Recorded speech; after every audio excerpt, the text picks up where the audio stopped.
Hello, folks. Welcome back to World War II TV. It's a scorcher here in Normandy today. I'm sitting in shorts today, unlike my usual jeans, but I've got a fan on, so that's good. So anyway, the famous Liberty ships of World War II didn't just launch off the slipways without an intriguing and fascinating development first. Doug Most's new book, Launching Liberty. Here's my copy here. You can find links to purchase it in the description below. As always, tells this story of the individuals, processes, and headaches involved, because like anything in World War II, the path is never completely smooth. There's always little bits of things along the way that cause problems. But basically, that's what we're having Doug on to talk about. So I'll bring him in now. Good afternoon, sir. How are you today? We're good. How are you? Nice to see you. Very good. So it's a scorcher here in Boston too. Yeah, well, it's finally we got a summer. So I always like to ask a new guest who isn't what I would call a traditional military historian, Sure. how they kind of came across this story, because you've written about crime, you've done sports, you've written the history of the American subway system, you've tackled many subjects, and at face value, big boats doesn't sound terribly intriguing. Lots of big boats, but something must have, caught your attention at the beginning of this story. Yeah, so I think, to use your phrase, at face value, what I would say is that at my heart, I'm a journalist and I'm a storyteller. So I'm drawn to stories, and I'm drawn to stories that have people at their core, I guess you could say. So I didn't view this as a book about boats. I viewed this as a book about people, who happen to build boats, if you want to think of it that way. But I'm much more drawn to stories of human interest, human nature, what the human capacity is capable of, all of those things. And so my last book, as you pointed out, The Race Underground, was set in the sort of late 1800s, early 1900s, about Boston and New York and the race to build America's first subway. I think I was looking for another book idea, but from a different time period. That's one thing I will say. I didn't want to write about that same period as a history writer. And I had a couple different ideas. And when I stumbled onto the Liberty ships, the first thing you sort of do is you look to see, well, has this been written about before? And I hardly am the first person to write about the Liberty ships. There have been other stories written about them. But I didn't see sort of what I would call a publication that I thought had reached a wide audience that really told the full and complete story. There are a couple of really good books out there. One was, in fact, published on a British naval press, and it was terrific, but it didn't seem to reach a massive audience, and that was sort of a factor for me. So really, it was about people, about a good story. World War II is sort of, there's endless fascination with it. It doesn't seem to get tired. And so those were all factors of sort of what drew me to the story. And I'm like the fact you have the word race in the title, because anything that's regarding tech in World War II, from as small as the jerry can, although not uninfluential, to something like the nuclear bomb race, right? It is a race. It is a race between, allies and Axis. And because having the best thing but coming there second doesn't count. It's having the best thing but getting there first. It's providing these needs when they're needed. And what's so crazy about World War II is the scales of what is required, right, are just insane. Even the people in the 1930s predicting, there might be a global war, they had no idea how many artillery barrels, how many bombs, how many bullets, bandages, and beans would be needed. And so that vision that some people had for the ability to take what seems to be an impossible problem. We need this thing to do this thing, and we need it yesterday. And in particular, not only do we need it yesterday, but I think if there was what defined the race, to me, the race was that Germany was sort of sinking ships fast, and we needed to essentially build ships faster than they were sunk. Yeah, that was the race, and that was sort of what FDR and others on his team sort of said. We need to build ships fast, and we need to build them faster than they are sinking our ships. Yeah, and that was the essence of the Liberty ship, because I think if there had been if they had gotten hung up, for example, on, we want to build the most beautiful ship and the best ship, and all of those things, if they'd gotten hung up on those details, the Liberty ship program would never have succeeded. Yeah. But instead, the decision was made very, very quickly. Like, we're just going to build a boat. It's going to be a functional eyesore, if you want to think of it that way. Just a boat. It's going to be an ugly boat. It's going to be just a boat with a purpose. And we don't care what it looks like. That was a critical decision in the whole Liberty Ship program. Another thing, I mean, we'll get into this when we get the proper presentation going, is that in reading your book, it's the Allies are a democracy. Everything is about, theoretically, committees and consideration and putting opinions out there. But at the same time, you've got to have these incredibly focused people who actually, in some ways, kind of cut through all that politeness of democracy and say, yeah, now it's all very well having PowerPoint presentations and meetings and feedback. We need to get this done. So you need these people with almost autocratic influence in some ways. Right. To do it within the framework of democracy, but also cut through that, that faffing about that can go on in democracy. But anyway, to kick off the conversation, we'll have to bring up Dennis's comment really early on. Dennis is a regular viewer. Yeah. He said, "Hi folks, really looking forward to this. Since my dad worked a bit in the Kaiser shipyards on the West Coast." So cool. I love it when we get those little connections of someone watching who has in this case, a pretty direct connection with what we're talking about. But basically, I'm going to hand it over to you, Doug, to kind of kick us all off and talk about this. And obviously, folks, there's a lot more detail in the 450 plus page book that I've got sitting on my desk. But this will be an ample introduction to what was an incredibly important war-winning asset. Yeah. I mean, I think that, the thing that when I was getting into the reporting of the story that it's funny how you think a lot about World War II. And then you start reading more about it and digging into it, and you suddenly discover things that you just hadn't occurred to you or you didn't realize. And I think that for me, what I sort of hadn't really thought of is that before Pearl Harbor, so America has not yet been pulled into the war. We're observing the war from afar. Before Pearl Harbor happened, we had already been attacked multiple times. German subs had sunk and attacked American ships. Sailors had died.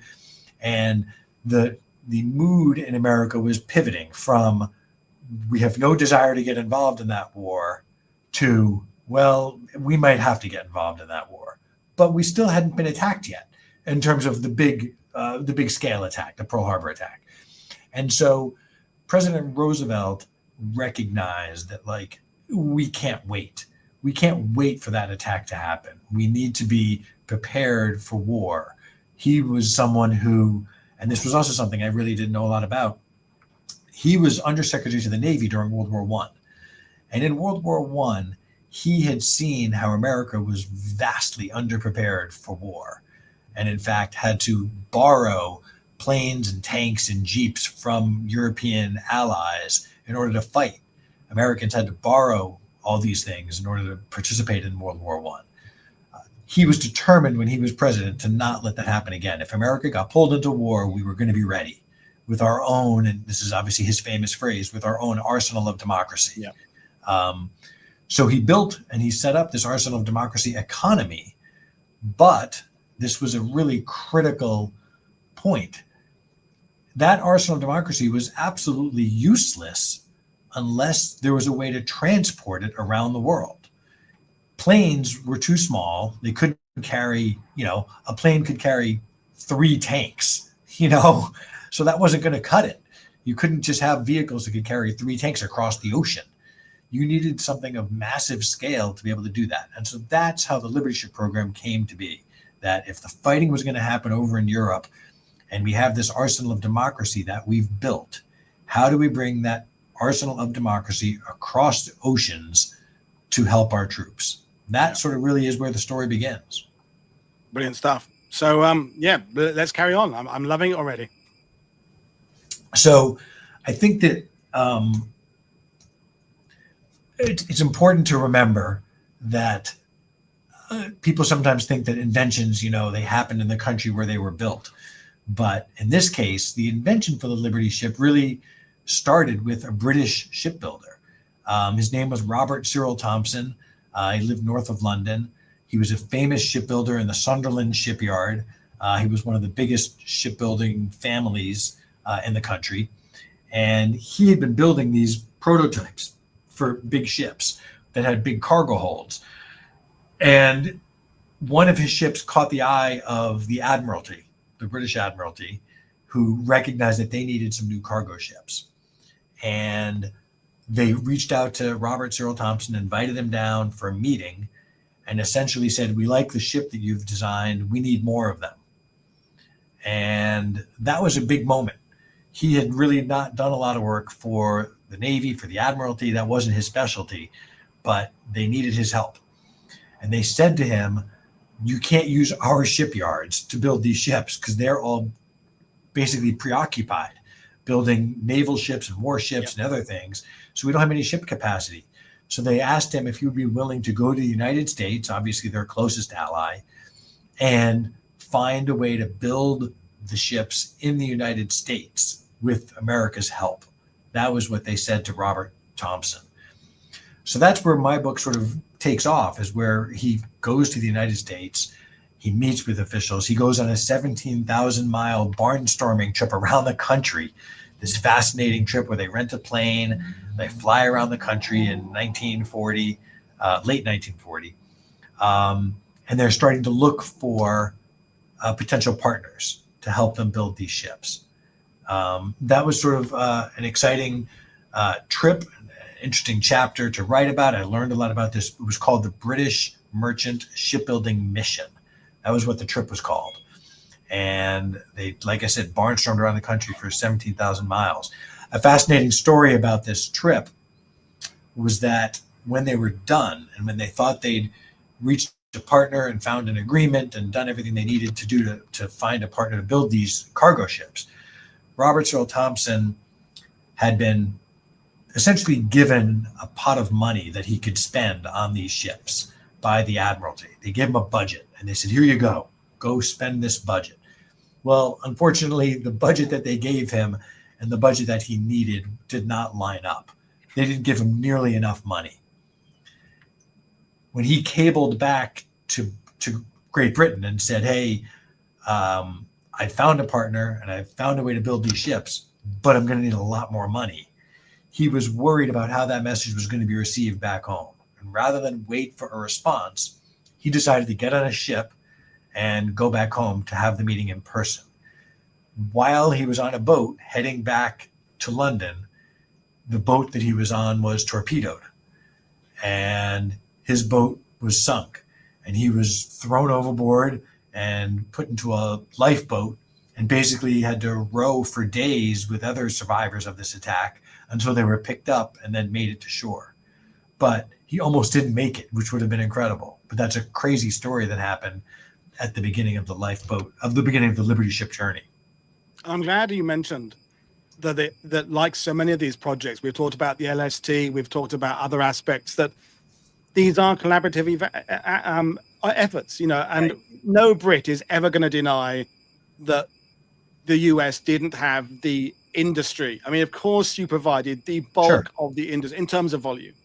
Not that Britain isn't doing its own bit, and Canada and Australia and New Zealand, of course, but there's a bit of know-how coming from Britain. And I think this isn't really a Lend-Lease story as per se, but I think a lot of people think of Lend-Lease as just being a big kind of chute of stuff that leaves the USA and slides down to the UK or to the Soviet Union. And it's all just like a conveyor belt going in one direction. But it's a circle, it's a loop. There's techniques, there's expertise, there's know-how, the Manhattan Project, things like that. And are two-way streets. I think it's important to remind ourselves that the Allied cooperation begins even before the US has officially set foot in the war. I mean, it all, as you point out and everyone else points out in their books, it does help that Churchill and FDR have a good, healthy relationship. But that did seem to filter down through these people and ideas and know-how and production. And it's an example of the collaborative nature of the Allied way of fighting the war. Yes, and it's also important not to say that there wasn't some tension between the two countries, because there was a little bit. When Robert Thompson came to America and visited with some military leaders, one of the people he met with was Emery Scott Land, who was sort of tapped by Roosevelt to sort of lead the the Maritime Commission. And what he told Robert Cyril Thompson was, we're happy to help you build these ships. However, you can't use our existing shipyards either, because they're also at full capacity. And that's where things got a little complicated. Yeah. Because suddenly Thompson realized he had come across to the States just hoping to find a business partner to build these ships. Now, all of a sudden, he realized, whoa, I need to find shipyards. Before I can even find ships and start building ships, we need to actually build shipyards. That made things much more complicated. And that's also why the budget for the price tag for the project went up, because he was no longer just building ships. He had to build shipyards, and he had to help pay for hiring all the shipbuilders. So there was a big aspect and component of the project that hadn't been anticipated by the Admiralty. They just thought the United States would sort of open its arms and say, we'll do whatever you want and we'll pay for it. And that wasn't the case. Brilliant stuff.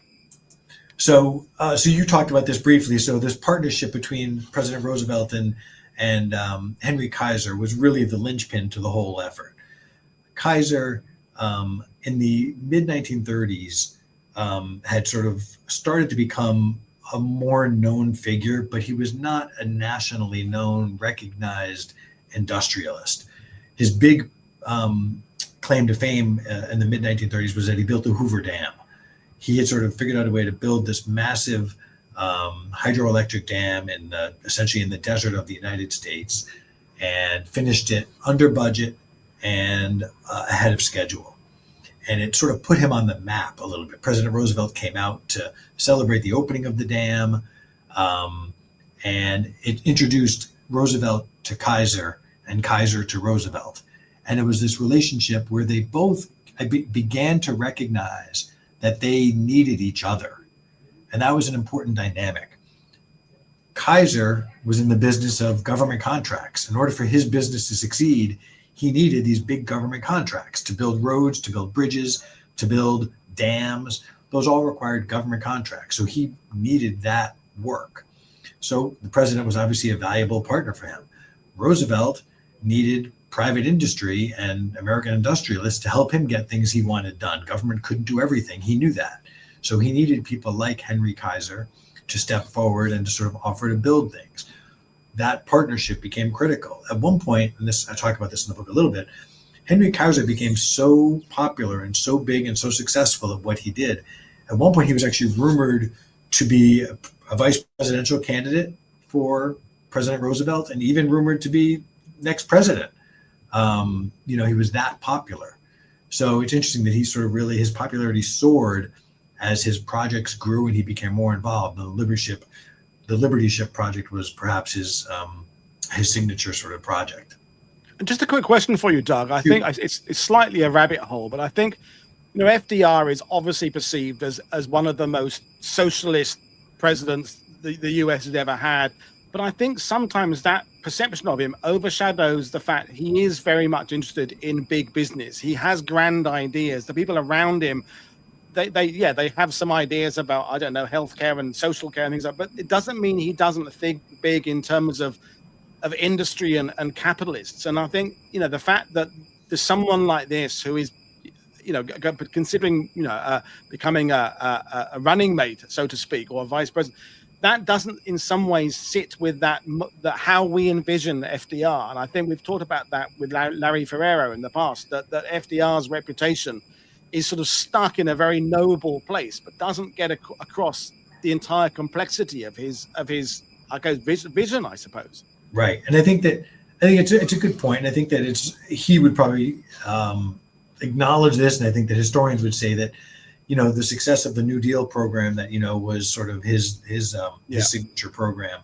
that was, even though it was a government program, it needed private partnership in order for many of those things to succeed. The government could not do all of those things on its own. And so people like Henry Kaiser and industrialists like Henry Ford also, who we talk about in the book, those became huge players in Roosevelt's universe because he needed them. He needed them to carry out and execute some of his dreams and some of his visions. He could not do it. The government was not going to build tanks like Henry Ford did, and the government was not going to build the ships that Henry Kaiser was going to do. They needed help to do that.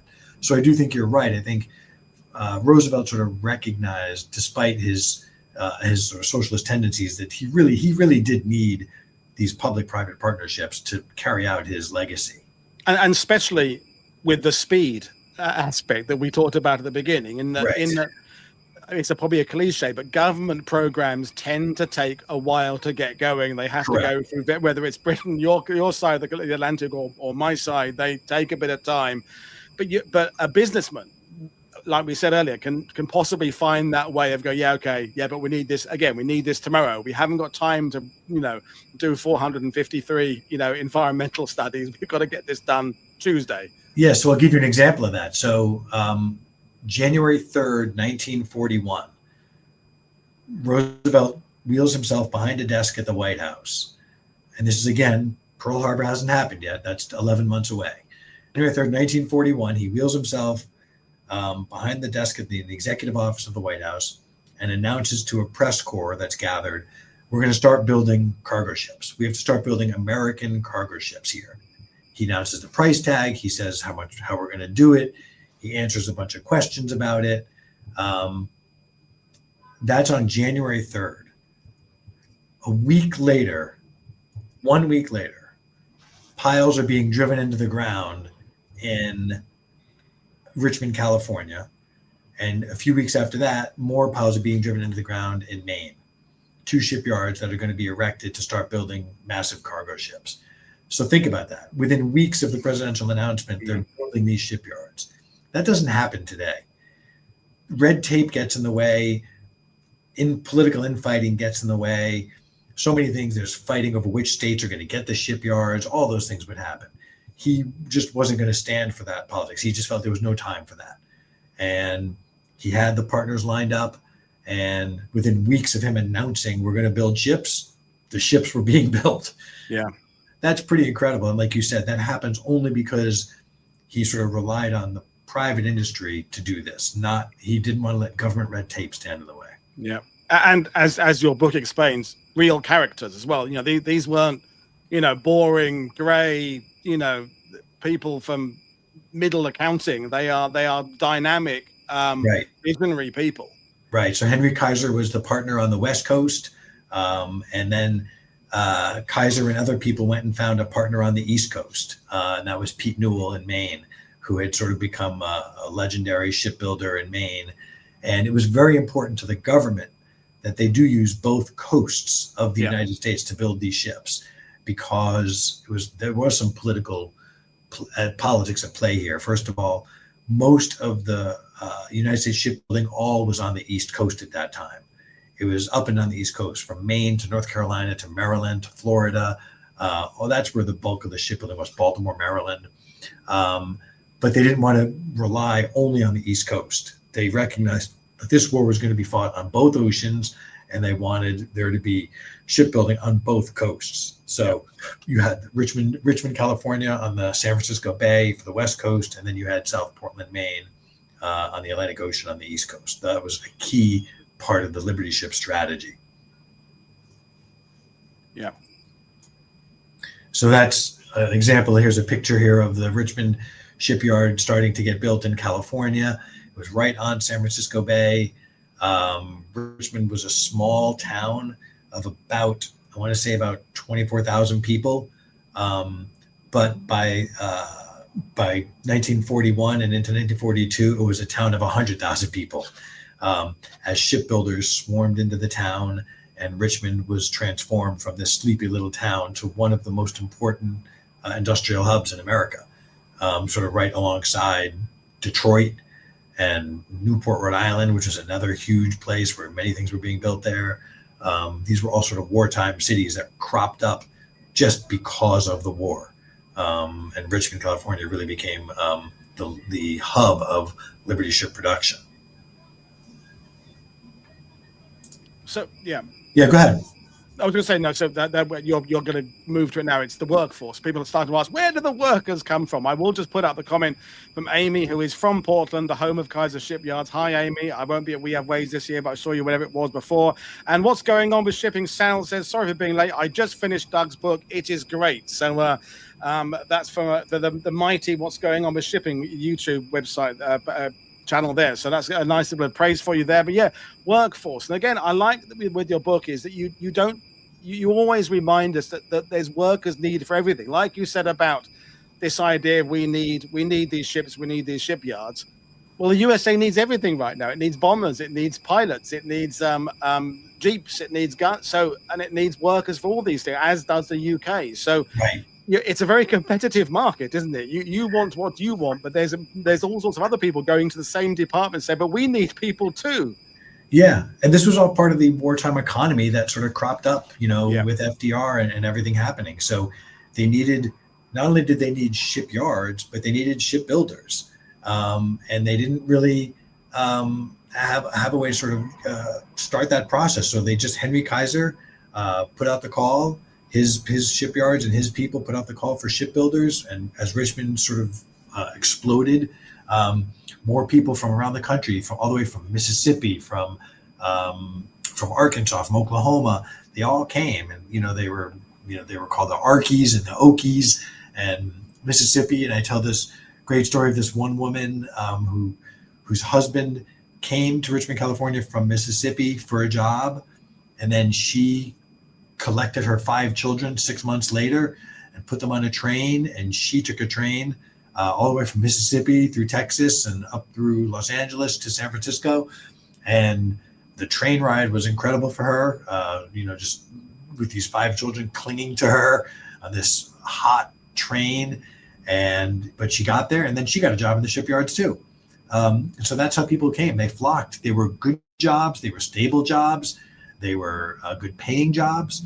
And there were a lot of reasons why these jobs were so critical to the economy. And we've heard the term, obviously it's been popularized in pop culture, Rosie the Riveter. Obviously, Rosie the Riveter is more associated with what was happening in Detroit and in some of the other places where they were building tanks and planes and ammunition and all these different things that were needed for the war. For the Liberty Ship program, because the ships, for the most part, were being welded together, they came up with a term called Wendy the Welder, and Wendy the Welder became a critical part of the Liberty Ship program, because as their husbands and their fathers and their uncles all went off to war, the women needed to sort of make some money and to keep the home stable and secure, and so these jobs became critical for them. Another example of something I learned, which I just thought was fascinating, was that welding happened to be one of these unique skills that was critical for the war, that was actually better handled by women than men. Women were better welders than men, especially in places where they had to get into tight corners and tight spaces. Welding required a certain sort of angle and getting into tight spaces and all these things. And women with their smaller hands and smaller arms and skinnier arms could reach into these places that men could not. And so that's why Wendy the Welder became so important. They really were better at the job than a lot of the men were. And telling the story of some of these the welders and the women who participated in this it was fun, and it was interesting, and I learned a lot about welding and the women workers that I just didn't know.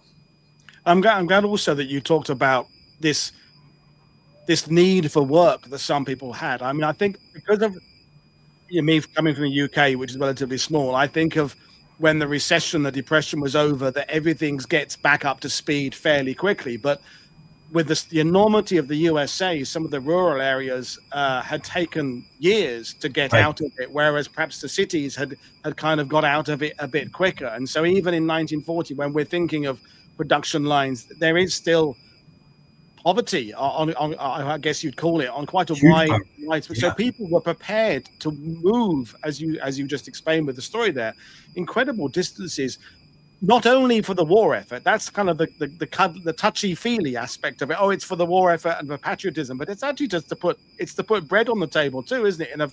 In a regular hour job. Absolutely. And there was some tension that surfaced in some of these towns. Richmond became overrun with, sort of these new arrivals in these towns and in Richmond. And a lot of the locals weren't happy about it. They were like, hold on a minute. We were, I enjoyed the quiet town that we used to have. And now suddenly, everything was open later and the restaurants were overcrowded and people were renting out bedrooms in their homes by the hour. So the workers could come and get some sleep there. It was a real problem. Schools were especially a problem because families like that woman I described before showed up with 5 children. Suddenly women show up with their children and the schools in this small town of Richmond, California became, overcrowded. And I tell the story of one teacher who on the first day of school, she sort of was out on the playground with waiting for her students to gather around her. And she thought she was going to have 27 students in her class. And when she walked back to her classroom and turned around, she had like 60 students. She had no idea she was going to have that many students. So it was sort of there was some tension that played out. But I think it's important to note that despite the tension, people recognized the severity of the times and the gravitas of the moment, and that it was important for what was happening in the country. And so it never really stood in the way of progress. It just became a sticky point for some. Yeah. We had questions, of course, about not just the women workers, but of course, African Americans and people Right. of other colors. Because I mean, that was another aspect of it as well from my research and reading your book. So would you care to elaborate on that as well? Yeah. I mean, there were these old unions, right, that sort of were traditional. The unions of the time were largely white and men. And now suddenly for the shipyards, you get women and blacks and Asians and other people showing up. And that sort of, for the union, for the old guard, if you want to call it that, I know it's a cliche, but that's what it was. The old guard of the unions was like, hold on a minute, that's not what we do and who we are. And there was absolutely some tension there. And there was a lot of complaints that blacks and women were being held back and they weren't being allowed to join the unions or they weren't being promoted. That was a real tension point in many of the shipyards around the country. But I think it's really important. Eventually, those sort of walls did come down because I think a lot of the unions sort of were forced to sort of acknowledge, like, hey, like you can't block this. They have to be welcomed in, and they were. I mean, I think that there was tension, but they were allowed in and they were welcomed. But it wasn't easy because it really was sort of a breaking down of the old guard and something that had been in place for a long time. And Amy's making the point there, the workers in Portland were in segregated housing. I'm assuming the pay wasn't fair across the board. These are several more decades away. It's integration to a certain point, but an acceptable for the time's point. But by modern standards, there was still some work to be done, I guess. We have to remember this was still 1940. There was a lot of segregation. There was a lot of racial animosity. There was a lot of that happening. Some of the women were accused of prostitution. And, some of the men sort of basically said, like, the women are only here for the wrong reasons. And men also claimed that women would be a distraction in the shipyards and that, the women were going to just distract them from their work. And so there was absolutely tension and there was segregation and there was racial tension. There was infighting. There was all of that. But it never seemed to get in the way of the work getting done. Yeah. The work got done. When there was a walkout one day, and I talk about this in the book, 1,000 workers sort of walked off the job one day. The government basically said, this is not going to be stood for, and get back to work. And the next day they reached an agreement and the workers went back to work. So they're really, despite all the segregation, all the tension, and all of the issues that were real and were difficult, the work got done. Mm. Yeah, well, I mean, it's fascinating stuff. There are some bigger questions for later on building up in the sidebar there, but let's carry on. I'm loving it. So talk for a minute about the design of the Liberty ship. So one of the slides, I'll go back for a quick second here. One of the slides I put up at the beginning was this man here on the right. That's William Francis Gibbs, who really was and remains to this day considered one of the great American shipbuilders ever, ship designers. So he took the ship design that Robert Thompson brought over from Britain, and he essentially was tasked with modifying it, and if you want to say Americanizing it. Remember that Robert Thompson comes over from Britain with a design that was built to British standards. He was using British measurements, British tools, British, language, everything he used. And now, but that design had to be modified for American shipyards and American shipbuilders and American tools. And so that was a big task that William Francis Gibbs was sort of tasked with doing. He took this design and Americanized it for American shipyards. He did it in the most grumpy way possible. It was not something he really enjoyed doing. He was a preeminent ship designer of his own ships. And now he was sort of given a contract to take someone else's design and just sort of modify it. So for his perspective, it wasn't very gratifying. It wasn't something that he was sort of excited about doing. He sort of begrudgingly did it. But he did it, and the ship sort of came together. And the big part about the ship that was critical was that there were these cargo holds. Yeah. The cargo holds were essential to the Liberty ship. That was really what they were all about. They could hold hundreds of tanks or jeeps, boxed up airplanes, hundreds of thousands of rounds of ammunition. A single Liberty ship could roughly carry the equivalent of a 3-mile long train, a boxcar train. One Liberty ship could carry that much cargo. It was immense. I was fortunate to be able to visit one of the 2 floating Liberty ships in the country. There's one in Baltimore. And when I went inside the SS John W. Brown in Baltimore, I remember walking into that cargo hold. And I still have this sort of vivid memory of this. I sort of stood inside there and I looked up, and it was just this unbelievable space. When you look so high and you realize, oh, this is how they did it. This is sort of how they put this immense volume of cargo into these ships. The cargo holds were so big and so deep and so vast that they could carry this immense amount of material. And it was sort of, for me, it was sort of a moving moment in a way, because I thought, I've read so much about this war over time and I've heard so much about it. And this was an underappreciated element of it that I felt like I didn't know a lot about. And I suddenly sort of came to realize, like, this in some ways is how the war was won. The war was won because we built these boats that were able to carry enormous amounts of cargo across the ocean to our fighting troops overseas. We didn't have those ships to do that. I don't know how we win that war. It's not meant to be sort of hyperbolic. I'm not trying to overstate it, but I don't know how we win the war without having, almost 3,000 Liberty ships. And we're having questions about, the sophistication of the design. I remember when we talked to Andy Bradley and other people about the LST, where, it's not up to date in this. It hasn't got any refinements. I mean, right. These things it's a balance, isn't it, between getting them out and the ability to take these huge cargoes, but also have them be able to do it in a safe way. So we're getting kind of questions like, where we are there. Did they have self-closing compartments between the holds? Yep. Were there any structural failures? Those kind of things. Yeah, because we have these discussions, even with like the bringing out of a vaccine. Has it even been fully tested? Has it gone through the trials?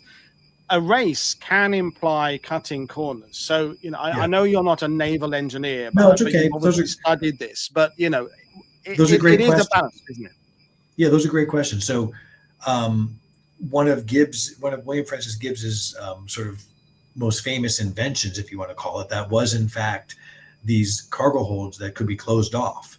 And I told the story in the book about how he had designed a ship that was struck by another boat, but it didn't sink right away because it had this specially designed hold in the hull that essentially closed off and sealed off from the rest of the ship. And so while a piece of the boat might have filled with water, the entire hull did not fill with water. And that kept the boat afloat long enough to make it to shore.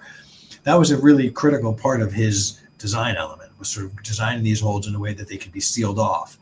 To the question of whether there were structural issues, the structural issues did surface. And yes, there were some, but they were not catastrophic, and they were not so many of them that they sort of stopped the shipbuilding program. There were some that happened. Some were blamed on welding, some were blamed on steel, but they never sort of stood in the way of the ship getting built. I think what you said is really important, which is the Liberty ship was designed, and Roosevelt used this term when he spoke about them very early on. He called it a dreadful looking object. And that's really what it was. It was an ugly ship, and it was eventually nicknamed the Ugly Duckling for that reason. But he was not worried about that. And we have to remember that FDR grew up on the water. He loved the design of a beautiful ship. He grew up sailing in New York. He loved the design of a beautiful ship, and he loved talking about boats. But when it came to what he needed for this purpose, he did not need the most beautiful ship. He did not need the best ship. He just needed a lot of ships. Yeah. He was concerned more with quantity than quality. He knew that some of these ships, and this is a big part of the book, these ships moved at about 11 to 12 knots. So that was not fast. A torpedo could go, 40 to 50 miles an hour. Torpedo would obviously catch up to these boats in a blink. So he knew that these ships were going to get sunk. It was just inevitable. They were going to get hit. They were going to go down, and he didn't care. He just had to be like, we have to have enough of them out there constantly coming into production so that if one ship goes down, there's 4 more behind it. That was critical to the shipbuilding process, was speed, not quality in terms of the design of it. It's a balance, isn't it? It's good enough to do the job well in most circumstances without the need to actually make it perfect, because perfection ends up becoming something you never can get. Right. Well, let's make it completely safe. Well, that safe doesn't exist in World War II. Aircraft will crash, tanks get blown up. Is it good enough to do the job in most cases? And I think they traveled in convoys. What stuff was, yeah. Right. And they traveled in convoys. They traveled in big packs, and so maybe one of them would go down or 2 of them would go down. They also were very lightly armed. That was a big debate in the design of the ship, was should they be armed? What kind of guns should they have? And they were very lightly armed. One of the most famous stories, which I tell in the book, is about the time when a Liberty ship was attacked by a German raider, and they had a incredible gunfight. And the Liberty ship was able to sort of take down this German ship despite having very little gunpowder on it. It was an amazing battle that happened at sea. So I think there were a lot of factors that went into the design of the Liberty ship that played a part in sort of both its success, but also the reason why why many of them sunk to the bottom of the ocean, because they were designed in a way they were not fast and they were not armed, but they were designed for one purpose, which is to carry as much cargo as possible. That was their goal. Yeah, thank you. This illustration, by the way, I just want to give a shout out, was done by a friend of mine who's a very, very talented Boston artist by the name of Joe McHenry, who's done some incredible artwork over the years. He's done magazine covers and lots of things. And I asked Joe if he would be willing to draw a Liberty ship for me for the book. And he put this drawing together, which is great. And I think it helps readers sort of understand what the Liberty ship looked like and where the different elements of it were and what the cargo holds were like. So I just think it was an important element of the book, and I'm glad we were able to include it, to have it, so people can really picture what a Liberty ship was like. Yeah, it's a great diagram.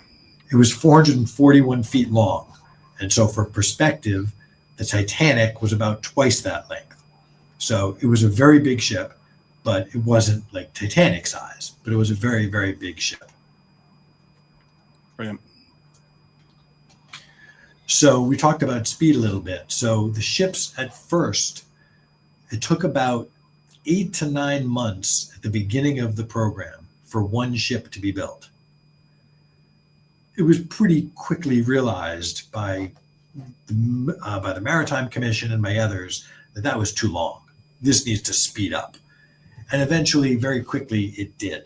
So the first couple months of the program and the shipyards that were built, you look at the numbers, and it's interesting to see how they built like 3 ships in a month. Then they built 10 ships in a month. Then they built 30 ships in a month. So they were getting better as time went on. They were sort of perfecting the art of building the ship. And ultimately, I think the fastest month was in sort of late 1942, when roughly around the country, about 120 Liberty ships were built in 1 month. The ships eventually got down to where they were cranking them out like roughly every 6 weeks to a month. That was sort of how fast it took to build a ship from beginning to end. One of the most important, I guess you could say, developments or evolutions to sort of the process of building a Liberty ship came when Henry Kaiser sent one of his key lieutenants to Detroit. And I tell the story in the book. Detroit, where Henry Ford was operating his empire, had mastered the art of prefabrication and mass production. They'd figured out a way to build cars, for example, by not having the workers go to the vehicle, but by having the vehicle come to the workers. So the vehicle would move down this assembly line as it was getting completed. And each time a new part would get added, it would go to the next part, and the next workers would work on it. That mass production and prefabrication was really sort of elemental in speeding up the process of building cars. Henry Kaiser saw that and said, well, could we apply that same idea to Liberty ships? Now, of course, the difference is that a car was 15 feet long and had maybe 5,000 parts to it. A Liberty ship was 440 feet long and had 250,000 parts. So it's a little different. But what he took away from Henry Ford was this idea that maybe we build a part of the Liberty ship over here, and another part over here, and another part over here. And then when those big pieces are all built, now we bring them together on the shipway where the ship was being completed. And now suddenly that sped up dramatically the Liberty ship production, because they weren't all working in the same place, right? If they're all working in one place, then you can only have so many people working at the same time. But if you've got, 200 people working over here and 200 people working over here and 200 people working over here, now they're all working at the same time on different elements of the ship. And then the ship comes together that way. That was a really, really critical step in speeding up the process of Liberty ship production. Did anything, you talked about Henry Kaiser influencing things from the sort of the top down, but you're talking about these incredible forces of the welders coming in and people from across the country do this. Did ideas go up as well? Because like anything else, if you're doing the same job day in, day out, you're going to find means of, hang on, if we do it this way, we can do it that. So was it a collaborative process from the bottom up? It's a great question, and the answer is yes. He, at the beginning of the Liberty ship program, especially in Richmond, they really did a call out from the workers, who basically they asked them, tell us, give us your ideas, tell us what will make this go faster. And in fact, it's a good segue to so what I was going to talk about next, which was eventually there was a competition, if you want to call it that. Henry Kaiser was really big on this idea that if you have two shipyards and you tell them that you're in a race with each other, they're going to work faster. And he sort of did that. He appointed one of his sons to be the head of a shipyard in Portland, Oregon, and another close lieutenant of his to be the director of the shipyard in Richmond, California. And he essentially said, you're in competition with each other. And they immediately wanted to beat each other and build the fastest Liberty ship. And there was a stunt, I'll call it a stunt competition that happened, where they were racing to see who could build the fastest Liberty ship. One ship was built in 26 days. And then another ship was built in 18 days. And then another ship was built in 10 days. There was this crazy, crazy race to build these ships. And the reason those stunt ships happened was because workers were submitting ideas for how to make it go faster. Oh, if we eliminate this step, or if we combine these two steps, we can do this. And so the workers were contributing to their own success. And that was a really sort of, like you said, sort of, it wasn't just top down. And the reason it couldn't be top down, this is also a funny but important point to remember. At the start of this program, when Henry Kaiser was tapped to sort of lead the way, he had never built a ship in his life. He didn't know the first thing about ships. He was not a shipbuilder. He was an idea person who was really good at bringing the right people together to do something. That's where his strength lied. It was in building a team to do something. But he didn't know the first thing about it. The joke was that he didn't know the difference between a hull, and sort of a mast, and between the bow and the stern of a ship. He didn't know the lingo or the language of shipbuilding. But what he did know is how to bring the right people together. And that's sort of how he succeeded in getting these ships built as fast as he did. So this was sort of one of the climactic parts of the story, which is the Robert E. Peary ship, which sort of historically people know is sort of this famous ship. But the story behind it, which I sort of devote a couple chapters to, really is about how the workers came together to build a single ship in 4 days. When I tell that sort of anecdotally to people, they're like, their mind is blown. They're like, what do you mean they built a ship in 4 days? And the book sort of explains how it came together, but it was a remarkable achievement. And it was a great sort of moment for the shipbuilders to prove what they were capable of. Yeah. And it was also sort of an inspiring moment for the country to see what happens when people of all stripes, right? Oklahomans and Arkansas people and blacks and whites and Asians, and they all came together for this one common moment to build this one thing. And they did, and it worked. And people have always asked, like, well, did the Peary really work? And it did. It was there in the war for 3 years. It floated and served a lot of great missions and tremendous journeys. It played a really critical role in the war. And we just had a comment of the great propaganda value. I mean, you said that. I mean, this is it's sending a message to the Axis of, look, this is what you're up against now. Right. How long is it taking you to build a U-boat? We can build these things in a few days now.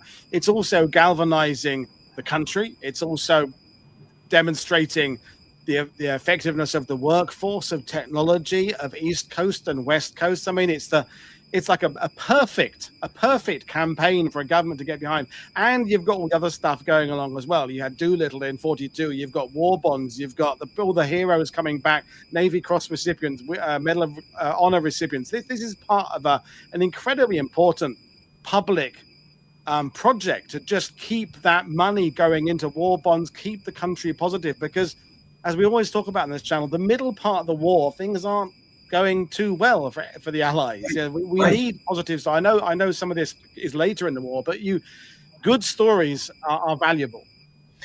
Yeah, and one of the things we haven't even touched on, which I'll just mention briefly, is one of the most important things Henry Kaiser did to make his program work and to make the Liberty Ship program successful was he and his son, when they built the dams that they built in the desert of America in the western part of the country, they had this idea of workers contributing from their paycheck into a health plan so that they could sort of get health care. He wanted them to be healthy. What Henry Kaiser recognized was that a healthy worker is a better worker. Yeah. If I keep them healthy, then they're going to be working more for me. They'll work longer hours. They'll be out of the hospital, and they'll be working in my location, all of that. So he had this idea that if they contributed 7 cents from their paycheck into this health plan, that might create this bigger thing. He carried that idea forward to the Liberty Ship program, and it worked. And the book tells the story of the birth of this healthcare program that Henry Kaiser created. And of course, it went on to become, this giant in the healthcare industry that we know today is Kaiser Permanente. That started back in the war and started with Henry Kaiser and the Liberty Ship program. So it's a fascinating part of the story where he was able to rally workers and convince them that, hey, we want you working. I want you working, but I also want you healthy. And so if you contribute into this plan, that will accomplish both those things. I mean, it came up in the sidebar. I put one of the comments up a minute ago. Who would have thought that if you look after your workforce well and you give them benefits and you think about their health and you think about their futures, who would have thought that would make an effective workforce? I mean, it's go figure. It's not rocket science, is it, folks? It's not. And I think that's one of the reasons why Henry Kaiser sort of did go down as sort of this great American industrialist, because he had this idea about healthy workers, that was a really important element to the workforce, keeping them healthy. So, so it was, there were a lot I think that's what made reporting this book fun. There were, like you mentioned, you used the term going down a rabbit hole. There was a lot of ways that I could go down different rabbit holes, and I had to be careful to not go down too many of them, because when you're writing about World War II, there's a lot of rabbit holes you can go down. But in this case, the healthcare rabbit hole was a really important one, and I was interested to go down that and learn more about it. Well, brilliant stuff. Well, you've got your last slide, which is just how to people to get the book and how to contact you, and we've got quite a fair few questions for you as well, which is fantastic. So as I said earlier, folks, the links in the description below, you can find it wherever you get your books. I expect a flurry of activity for Doug after this presentation, which is good. But I'm glad to answer a couple questions. Sure. I'm glad you focus on the people, because people are asking, so how much did it transport? How many? And Sal there put the comment very early on, as you talk about, 2,710 Liberty ships, and they defeated the Axis. Now, I mean, someone probably has worked out the entire tonnage shit, but it's one of those figures that just looks like telephone numbers, doesn't it? It doesn't. Oh yes, one of these ships did this number of tons, and most of us go. I mean, the point you made about it being equivalent to a 3-mile train, that's a fact we can take on board. Right. But suffice it to say, they shipped shitloads of supplies across the world. I mean, that's basically it, isn't it? I mean, it really is. It really is. When I read the numbers and I had a chart on my desk while I was working, I think it was one ship could carry 440 tanks. So imagine that. Picture how big a tank is, right? Yeah. Tanks are big vehicles. 440 of those tanks. That's a lot on one ship. So you can imagine, now if you have a fleet of those ships, you can really move a huge amount, and able to carry boxed up airplanes. That was critical, because some of these airplanes were too small to fly across the ocean, and they couldn't do that. So they needed to box them up and put them on these boats and then carry them across. But that was critical to have airplanes over there that we could use to fight the war. So I think that I tried as in many ways possible, like you said, to sort of paint a picture for readers about how big these ships were, how important they were, and to try to use analogies and metaphors in different ways so that people could sort of understand it. Because like you said at the beginning, I'm not a naval expert, I'm not a maritime expert, I'm not a shipbuilder. I did have a shipbuilder proofread my book because I wanted to make sure I got all the terminology right. But I wanted this book to be more for general historians and people who just are interested in a good story about the war, and not for sort of a necessarily a naval audience only kind of thing. So one of the things about good tech is even the best tech gets superseded by the next bit of tech. We see that with some of the aircraft people fall in love with that then get superseded by another one, or gliders that eventually get replaced by helicopters. So the victory ships, which isn't part of your story, World War II Analyze said right at the beginning, at some point, though, it became possible to switch to victory ships, which are 15 knots, were much less vulnerable to U-boats.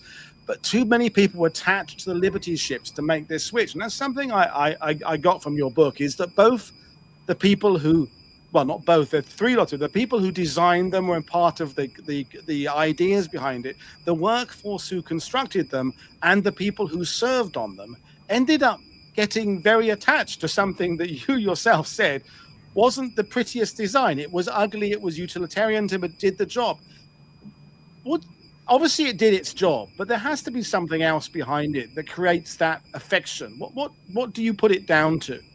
Well, I think there were a couple of things. I think first of all, they had the infrastructure in place to build this one ship, and there were 9 shipyards across the country, and they were all building this one ship.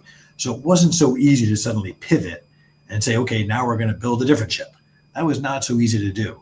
So I think that was an element of it, that they had this design that had been sent out across the country to these shipyards, and that was the ship they were invested in building.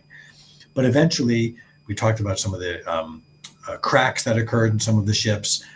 We talked about the speed of the Liberty ship being a problem. Eventually, there were some sort of recognition that, the Liberty ship, as great as it is and as valuable as it's been, we can do it better. And so that's how the Victory ship was born. And I write about the Victory ship at the end of the book, and sort of how it came to be. And there was a period of time where they were building both. The Victory ships were being built and Liberty ships were being built at the same time. The Victory ships would go a little faster. but they were essentially identical in design to Liberty ships, just a little few minor nuances and differences. But both ships were eventually built. But that's essentially, we've talked about this so often on the channel, one of the Allies' strengths is that they would modify and tweak rather than throw away a design and build something new. And the Germans, who would just, okay, we've got a tank that's quite good, but now we're going to completely abandon that one and do a completely new one with new engines and new things. The Allies seem to have a knack of just taking the thing and say, okay, we've got this. The Manchester bomber becomes the Lancaster.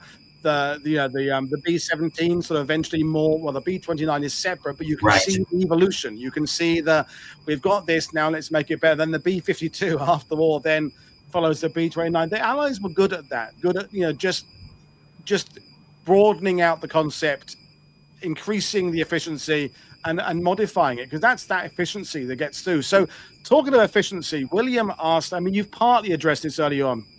But due to the ever-growing logistical situation, how did Kaiser manage to produce both the Liberty ship and Casablanca class aircraft carriers concurrently? Were there any revolutionary techniques? Because as you said, Kaiser had fingers in more than one pie. These shipyards are being used for different things. What were there any particular revolution? You talked about this, the gradual improving of things, but anything you could particularly think of as something specific that came in? I don't know if I would say revolutionary. I think I would say that, to me, what was most revolutionary about the Liberty ship program was the speed. The speed at which the program came together and the speed at which the ships were built. That's, to me, what was revolutionary. It wasn't that they invented the wheel. They didn't sort of do something that had never been done before. It was more that they did it in a way that had never been done before in terms of speed and just this teamwork and this collaboration, all those things. That was what was revolutionary in the sense of how it all came together so quickly. But in terms of the actual shipbuilding itself, I wouldn't call that sort of revolutionary. Maybe you would use the term evolutionary rather than revolutionary. Okay, fair enough. Thank you. Next one. Was there equal demand for Liberty ships in both theaters? The Navy had capacity to supply themselves now, because we talk about the Pacific having just much greater distances than the ETO and Mediterranean. So, you said at the beginning there was the need to have the shipyards on both coasts. Did one coast's production end up far exceeding the other? Was there a focus shifted to one side or the other? I think all I can say there is that sort of the West Coast built the most ships. So Richmond built the most ships. But Baltimore was another shipyard that built a lot of them, and Maine built a lot of ships. So they were sort of spread around. Richmond was sort of one of the biggest producers. They were also built up in Seattle. So there were a number of shipyards, Portland, Oregon, but Richmond was sort of the kingmaker, if you want to call it that. Okay, thank you. Willie asked earlier on, was there any sabotage in the shipyards? He's thinking of the film Secret Command, because that's one of the things that certainly fueled lots of movies in the 41 and 42 of saboteurs and the things blowing up all sorts of things. There was that I Came to America to Blow Up Factories film or something. Any known examples of sabotage? Not that I came across, no. In terms of inside the shipyards, no. I never came across that. There was sabotage in the United States, different areas, but there was a story of some Germans who came onto American soil and intended to sabotage some shipyards, but they were clumsy and silly and made some crazy mistakes, and they got caught within days of arriving. Okay, thank you. I tell that story in the book. Yeah. You talked about the massive increase in size of these shipyards, Richmond. You talked about particularly. So, one question. Gary asked, did the local economies benefit? Were there subsidiary things that affect? Because obviously, there's certain things you'd need: welding masks, gloves. There's that paraphernalia that goes with it. So I'm assuming that the local area benefited, despite, as you said, the initial reaction to these people coming in and taking jobs and that sort of thing. But there was obviously a boon eventually. Yeah, I think the local economies benefited the most from just the people there. So, in other words, restaurants and shops, and sort of that kind of thing. That's how the local economies benefited the most. It's not like a glass factory appeared in these towns. The glass and the engines and all these other tools that were needed, they were built in different places around the country. But the local economies benefited the most from just having more and more scores of more people swarm into their towns and sort of need their services. Okay, thank you. Anna is talking about sabotage elsewhere. Definitely sabotage at Bethlehem Fairfield. 8 guys convicted of deliberately bad welding. So there's always someone in the sidebar who'll come in with a bit of data because none of us know everything, which is fantastic. I think I want to kind of talk about as well. You know, you talked about the affection the people had for the Liberty ship, and when you discovered this story, you felt that no one had written about it before. It probably should be as well known as, I don't know, the Jeep or the M1 Garand or something, but perhaps outside of the real World War II aficionado environment, it probably is a little bit less well known now, like the LST. Is that because shipping, I don't know, is there a reason why you think shipping regarded things aren't perhaps as carried on in popular memory as things like aircraft and tanks and things? I don't know if I have a good answer for you. Not as sexy, not as fast, not as speedy, and all those things. I think it's it's these big, bulky, clunky sort of things, but like we said before, underappreciated. Yeah. No, absolutely, and it's not just, as we said, it's not just the logistical side of things, which is just columns of figures, which are very interesting, but it's just columns of figures. As you say, it's the human interest. It's how damn quickly this program got off the ground or off the docks, I suppose. And as you say, how more efficient it became within really just months. And again, I think about the modern world we live in, when a town will decide to build a bypass or something, or they'll decide, and it just takes years and years, or a new lane put on a highway. Decades later, it eventually ends up happening. It does show you what the US and in turn the Allies could achieve in World War II. It's a very good story of just when minds come together and when people come together, how incredibly good human beings are at solving tasks. Absolutely. I think it was, to me, what made the story most appealing from the writing and the reporting and the research end of it was the coming together of a group of people. Coming together, a group of people with a common cause, with this determination, and to sort of prove what Americans were capable of in a time of crisis with their backs against the wall. That's sort of what made the story enjoyable and dramatic and compelling for me to write and report. Just another comment from someone who has a personal connection. Gary Giamara, who a well-known World War II TV viewer, his late father-in-law worked in the Kaiser shipyard, but got upset about something and quit in 1945. Just like that, the draft board snapped him up and he's shipped off to the Pacific. So another connection there. And I think you mentioned earlier on about the fact that Kaiser does end up in the medical field. He does end up in a different environment from shipbuilding. We did a show yesterday about the lumberjills, the British women who worked in the timber corps, who basically at the end of the war, they had to hand their uniforms back in. They didn't get pensions. They didn't get this. They didn't get that. And the government just said, basically, go back home and have babies. I feel a similar thing happened to the Wendy welders in that when the war is over, there is sort of a, thanks, but can you go back home now? It's a good question. I don't know. I mean, I think that, hey, it's funny. I don't even know how to answer that question. It's funny. I hadn't heard that before. I